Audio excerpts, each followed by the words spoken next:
Volvemos en directo con todos ustedes para contarles las noticias internacionales. Vamos ya con ellas. Marco Rubio declaró este miércoles ante el Comité de Relaciones Exteriores del Senado para explicar la política de la Casa Blanca hacia Venezuela. Dijo que esperan tener pronto presencia diplomática en Caracas y que existe un diálogo respetuoso con el gobierno encargado. Señaló además que su objetivo es lograr una Venezuela amigable, próspera y democrática. Irán respondió una vez más a las amenazas de Estados Unidos. La República Islámica señaló estar dispuesta a dialogar sobre la base de los intereses mutuos, pero advirtió que se defenderá y responderá ante cualquier presión. El ministro de Exteriores dijo incluso que están listos con el gatillo en el dedo. Israel lleva a cabo el funeral del último rehén recuperado de la Franja de Gaza. Se trata de un policía que murió durante el ataque de Hamás en octubre de 2023.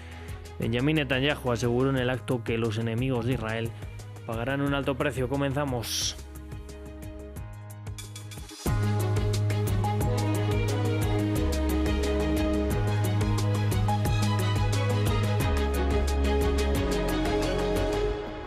Abrimos con el jefe de la diplomacia estadounidense, Marco Rubio, que declaró este miércoles ante el Comité de Relaciones Exteriores del Senado para explicar la política de la Casa Blanca hacia Venezuela. Allí dijo que esperan pronto retomar la presencia diplomática en Caracas y que su objetivo es lograr una Venezuela amigable, próspera y democrática. Recalcó que antes de la invasión para llevarse a Maduro intentaron un acuerdo para que saliera voluntariamente y que Delcy Rodríguez, al contrario que Maduro, no ha sido acusada de narcotráfico. Aseguró además que las nuevas autoridades colaboran en la identificación de barcos que Washington quiere neutralizar. Reconozco que no será fácil. A ver, al fin y al cabo estamos tratando con personas que han pasado la mayor parte de su vida viviendo en un paraíso de delincuentes. Así que no esperemos que la situación cambie de la noche a la mañana. Pero creo que estamos logrando avances buenos y significativos. Es el mejor plan y sin duda la situación en Venezuela es mejor hoy que hace 4 semanas. Y creo, espero y confío que estaremos mejor dentro de 3, 6 y 9 meses de lo que estaríamos si Maduro siguiera en el poder. Y en más noticias, la secretaria de Seguridad Nacional estadounidense, Kristi Noem, enfrenta un momento delicado con numerosas peticiones de dimisión desde numerosos sectores políticos y sociales. La crisis del ICE en Minnesota, con la muerte de 2 ciudadanos estadounidenses, pone en riesgo su liderazgo, aunque todavía conserva el apoyo de Donald Trump, quien, no obstante, busca desescalar la situación. Nos lo cuenta Marta Moya. Enfrenta a Kristi Noem sus horas más bajas. La secretaria de Seguridad Nacional de Estados Unidos está en el punto de mira por el desempeño del Servicio de Migración y Aduanas, el ICE, que depende de su cartera y en las últimas semanas ha estado involucrado en el asesinato de 2 ciudadanos estadounidenses en el estado de Minnesota. En las últimas horas, los demócratas han amenazado con una destitución vía juicio político si Donald Trump no la echa. Así lo expresó Hakeem Jeffries, líder de la minoría demócrata en la Cámara de Representantes, en una entrevista en CNN. Donald Trump tiene que destituir inmediatamente a Kristi Noem. Sabemos que es una mentirosa patológica, corrupta y maligna. No está cualificada. Iniciaremos un proceso de impeachment contra Kristi Noem en caso de que no sea destituida. Las críticas también llegaron desde algunos sectores moderados del Partido Republicano y desde la Federación Estadounidense de Empleados del Gobierno, el sindicato de trabajadores federales más grande del país. La secretaria Noem implementó voluntariamente esta agenda, tomó decisiones deliberadas que reestructuraron el Departamento de Seguridad Nacional y propiciaron esta tragedia. Durante el último año destituyó a altos funcionarios, consolidó su autoritarismo e impuso tácticas migratorias agresivas que priorizaron los objetivos políticos sobre el criterio profesional y de los agentes. Sin embargo, parece que todavía mantiene el apoyo más importante, el de su jefe Trump, que niega que Noem vaya a dimitir. Creo que ella está haciendo un muy buen trabajo. La crisis en Minnesota dinamita la precampaña electoral de cara a las elecciones de medio término, en las que los republicanos arriesgan sus mayorías legislativas. ¿Será Noem una de las piezas de la contienda electoral? Y sigue la tensión en Irán a la espera de si Estados Unidos cumple su amenaza. El presidente Donald Trump ha advertido que una flota está preparada para cumplir su misión con rapidez y violencia si Teherán no llega a un acuerdo nuclear. El gobierno iraní dijo estar dispuesto a negociar en base a intereses mutuos y aseguró que respondería a un ataque como nunca antes. Mientras tanto, los estados del Golfo advierten que no van a permitir que su territorio se utilice para atacar a Irán.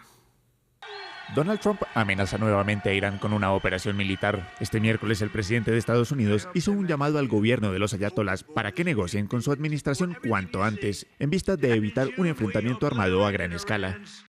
Una enorme armada se dirige a Irán. Se está moviendo rápidamente con gran poder, entusiasmo y propósito. Es una flota más grande encabezada por el gran portaaviones Abraham Lincoln que la enviada a Venezuela. Al igual que con Venezuela, está lista, dispuesta y capaz de cumplir rápidamente su misión con velocidad y violencia si es necesario. Esperemos que Irán se siente en la mesa rápidamente y negocie un acuerdo justo y equitativo, sin armas nucleares, uno que sea bueno para todas las partes. El tiempo se está acabando. Como le dije a Irán antes, hagan un acuerdo.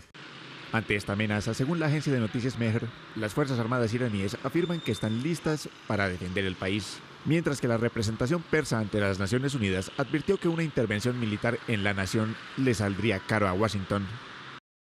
La última vez que Estados Unidos se metió en guerras en Afganistán e Irak desperdició más de $7 billones y perdió más de 7.000 vidas estadounidenses. Irán está dispuesto a dialogar sobre la base del respeto y los intereses mutuos, pero si se le presiona se defenderá y responderá como nunca antes. Por otra parte, la crisis económica iraní que derivó en la oleada de protestas ciudadanas no da tregua. Este miércoles, el rial de Teherán alcanzó su punto más bajo en comparación al dólar desde que se tienen registros.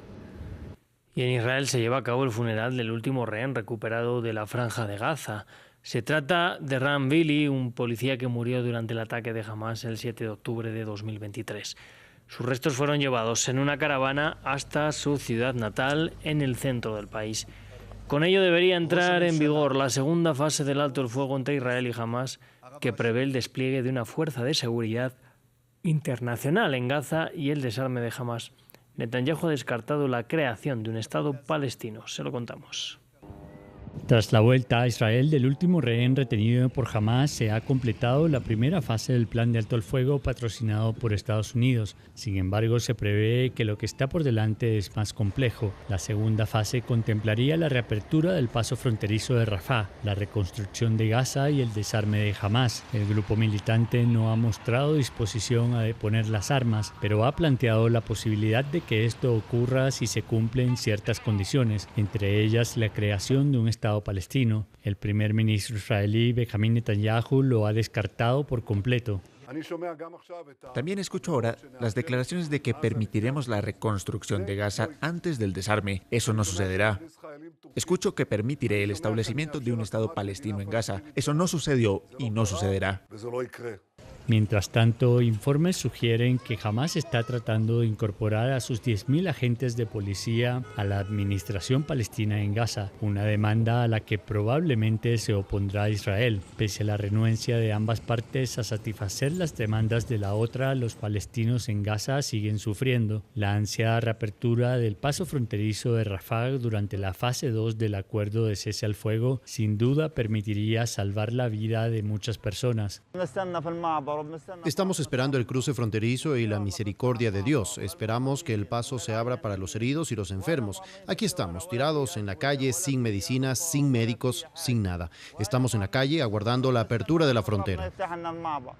Para los israelíes, al otro lado de la valla, la finalización de la fase 1 marca el final de un doloroso capítulo que ha durado más de 2 años.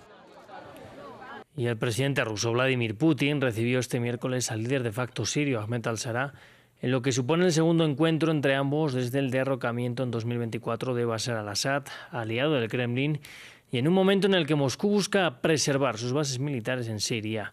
Vamos con los detalles de la reunión. Es la segunda vez de al-Shara en el Kremlin, en una visita al que fuera aliado y protector de Bashar al-Assad, a quien derrocó. Rusia desempeña un papel histórico no solo en la ciudad y la estabilidad de Siria, sino también en las de toda la región. Esperamos que estos esfuerzos continúen para que Medio Oriente pueda alcanzar el desarrollo y podamos pasar de un estado de ruina y destrucción a uno de estabilidad y desarrollo. Al-Sharaa espera que Rusia extradite a Bashar al-Assad, atrincherado en algún lugar de un edificio residencial a las afueras de Moscú. Vladimir Putin no lo mencionó, prefirió alabar los nuevos lazos comerciales que unen a su país con Siria, a la que felicitó por sus recientes avances territoriales en detrimento de las fuerzas kurdas en el este del país. Como saben, siempre hemos abogado por el restablecimiento de la integridad territorial de Siria y apoyamos todos sus esfuerzos en este sentido. Espero que la integración de la región del Éufrates constituya sin duda un paso crucial en esta dirección y contribuya al restablecimiento de la integridad territorial de Siria en su conjunto. Los acontecimientos en esta región han empujado a las fuerzas rusas presentes allí desde 2019 a abandonar su base de Kamishli. Pero para el Kremlin es esencial conservar las bases navales y aéreas en la costa siria, únicos puestos avanzados de este tipo fuera de la antigua Unión Soviética e indispensables para mantener la presencia militar rusa en el mar Mediterráneo. Continuamos en Panamá, en donde se reúnen varios mandatarios latinoamericanos en el marco del Foro Económico Internacional de América Latina y el Caribe. Participan los presidentes de Colombia, Bolivia y Brasil, entre otros. Nuestro corresponsal en Ciudad de Panamá, Óscar Zulbarán, está en el que también ha sido llamado informalmente como el Davos de la región y nos entregó más detalles.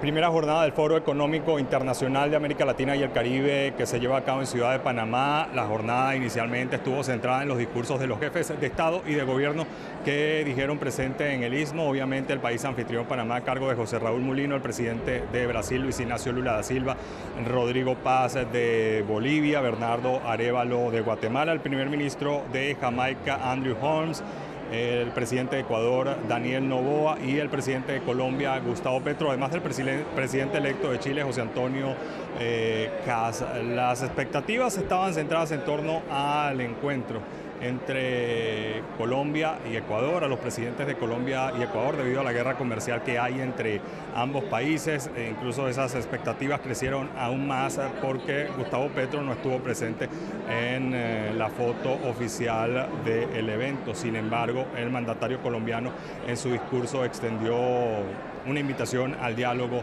a Noboa, lo aludió directamente, habló de que el problema del narcotráfico no es un tema de Colombia y que requiere la integración de las policías de ambos países para combatirla.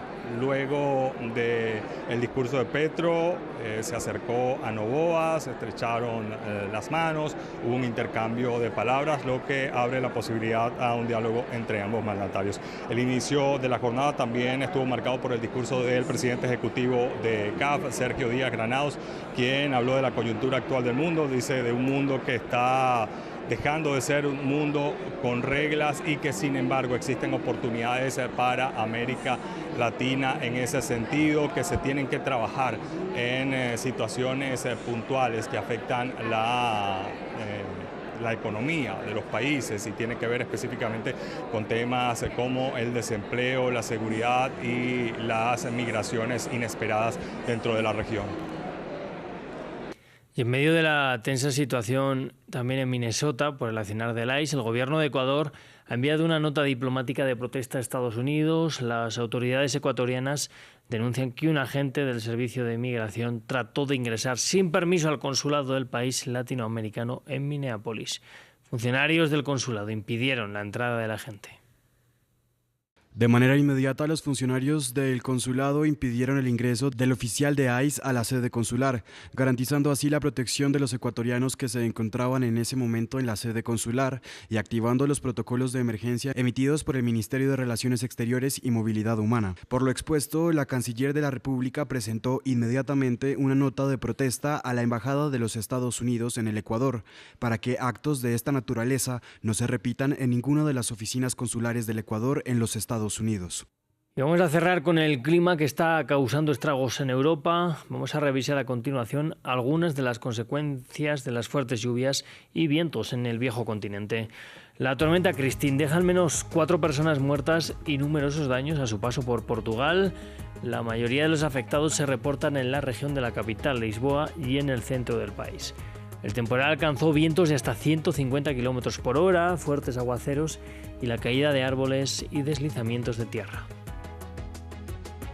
Y en España esa misma tormenta deja también un episodio de nieve en Madrid y que ha cubierto además la cordillera más cercana a la capital española, mientras Christine azotaba parte de España. Vehículos, señales de tráfico y carreteras quedaron completamente cubiertas de blanco. El gobierno regional de la capital española desplegó unas 30 máquinas para despejar las vías. Y la primera ministra de Italia, Giorgia Meloni, visitó el pueblo siciliano de Niscemi, donde un deslizamiento de tierra causado por las intensas lluvias dejó a la localidad, como pueden ver en las imágenes, al borde del colapso. Más de 1000 personas fueron evacuadas tras el desprendimiento de tierra que se extendió por unos 4 kilómetros. Pues así vamos a cerrar. Yo les invito a que sigan aquí con nosotros en France 24, que enseguida volvemos con más.